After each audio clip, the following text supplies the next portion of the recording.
hi guys जय जगन्नाथ मु आपण मानकर अति प्रिय गुगु आज बहुत बड़ दुखर कथा आज है अगस्ट 15 आम गाँव में बड़ी पानी पशिबारू आम घरे भी पशिबारू आम जाइलुनु से बहुत दुखर कथा आसतु मु देखेबे शुणिका आम बन्या कमती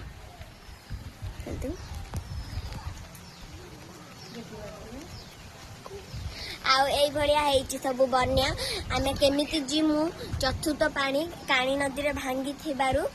आम सब छात पर रोचु पाल बांधी भी लोक मैंने रोचंती आम टेबल बुड़ी जाइए आमको एपंज हलानी प्रशासन साहाय्य करि नथिले लोके कहले बोली आसिक प्रशासन मान साहाय्य कले मु कौन करि पारिबी आज एते बड़ दुखर कथा